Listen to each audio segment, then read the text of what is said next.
আসসালামু আলাইকুম, সবাইকে স্বাগত জানাচ্ছি। আজকের আন্তর্জাতিক সংবাদে প্রথমেই জানাচ্ছি সংবাদ শিরোনাম। হামলায় ধ্বংসের দাবি যুক্তরাষ্ট্রের, মাটির নিচে উৎপাদন বাড়িয়ে পাল্টা শক্তি দেখাচ্ছে ইরান। পশ্চিমাদের সমর্থন পেতে মুসলিম বিদ্বেষকে হাতিয়ার করছে ইসরায়েল।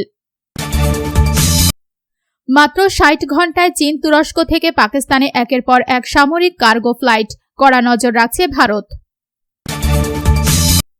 আলোচনা ভেস্তে যেতে শুরু যুক্তরাষ্ট্র কানাডার শুল্ক যুদ্ধ, ডলারের বিপরীতে ডলার ফেরানোর ঘোষণা অটোয়ার। এতক্ষণ শুনছিলেন সংবাদ শিরোনাম, এখন শুনবেন বিস্তারিত। তার আগে আপনারা যদি ফিলিস্তিন ও মুসলিমদের পক্ষে থাকেন তাহলে চ্যানেলটি সাবস্ক্রাইব করে কমেন্টে জানান আপনি কোথা থেকে ভিডিওটি দেখছেন। হামলায় ধ্বংসের দাবি যুক্তরাষ্ট্রের, মাটির নিচে উৎপাদন বাড়িয়ে পাল্টা শক্তি দেখাচ্ছে ইরান।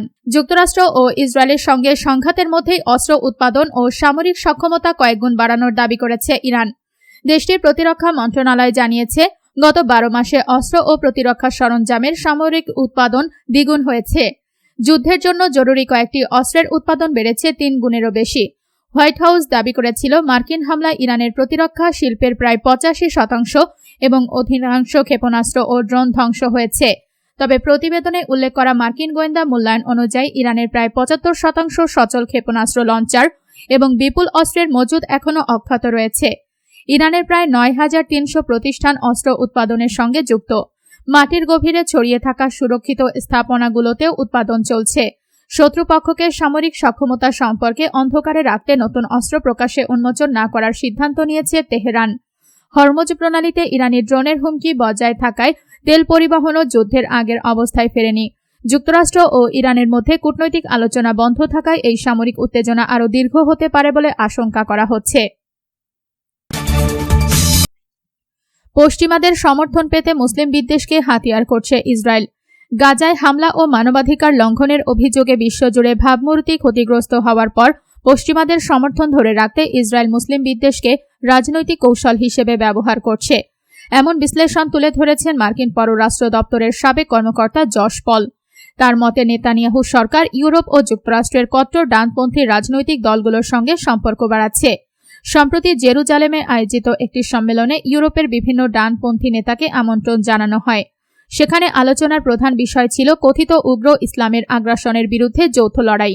অভিযোগ রয়েছে, ইসরায়েলের পররাষ্ট্র মন্ত্রণালয় ও জনসংযোগ প্রতিষ্ঠানগুলো পশ্চিমা দেশগুলোতে মুসলিম অভিবাসী এবং ইসলামী মূল্যবোধকে হুমকি হিসেবে উপস্থাপনের চেষ্টা করছে। একই সঙ্গে উগ্রবাদের বিরুদ্ধে ইসরায়েলকে পশ্চিমা বিশ্বের একমাত্র কার্যকর মডেল হিসেবে তুলে ধরা হচ্ছে। তবে বিশ্লেষকেরা বলছেন, ভয় ও বিদ্বেষ ছড়িয়ে সমর্থন ধরে রাখার এই কৌশল কতটা সফল হবে তা নিয়ে সংশয় রয়েছে। পশ্চিমা বিশ্বের সাধারণ মানুষও ধীরে ধীরে এই প্রচারণার রাজনৈতিক উদ্দেশ্য বুঝতে শুরু করেছে। মাত্র ৬০ ঘণ্টায় চীন তুরস্ক থেকে পাকিস্তানে একের পর এক সামরিক কার্গো ফ্লাইট, কড়া নজর রাখছে ভারত।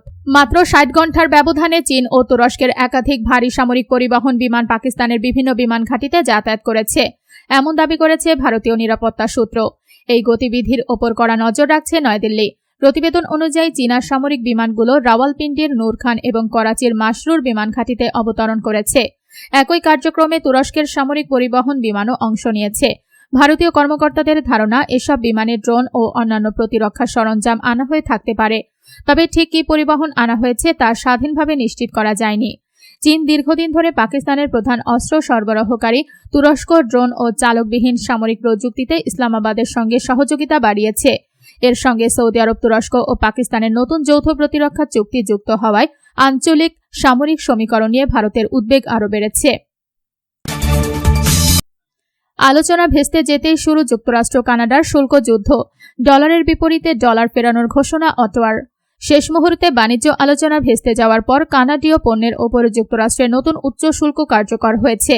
এর জবাবে মার্কিন পণ্যের ওপরও ডলারের বিপরীতে ডলার সমপরিমাণ পাল্টা শুল্ক আরোপের ঘোষণা দিয়েছেন কানাডার প্রধানমন্ত্রী মার্ক কার্নি। কানাডার অভিযোগ, চুক্তির সময়সীমা শেষ হওয়ার ঠিক আগে যুক্তরাষ্ট্রের কয়েকটি অন্যায্য ও অর্থনীতি বিরোধী শর্ত যুক্ত করেছিল। তবে ওয়াশিংটনের দাবি, কানাডায় আগের সমঝোতা থেকে সরে গিয়ে নতুন দাবি তুলেছে। নতুন মার্কিন শুল্কের আওতায় কানাডার ওয়াইন, দুগ্ধজাত পণ্য, সিমেন্ট তৈরি পোশাক ও হকি সরঞ্জাম সহ বিভিন্ন পণ্য পড়েছে। স্টিল, অ্যালুমিনিয়াম ও গাড়ি খাতে আগে থেকেই শুল্ক বহাল রয়েছে। অর্থনীতিবিদদের আশঙ্কা, এই বাণিজ্য যুদ্ধে কানাডার জিপিটি 0.3 থেকে 0.6% কমতে পারে এবং প্রায় 90,000 মানুষ চাকরি হারাতে পারেন।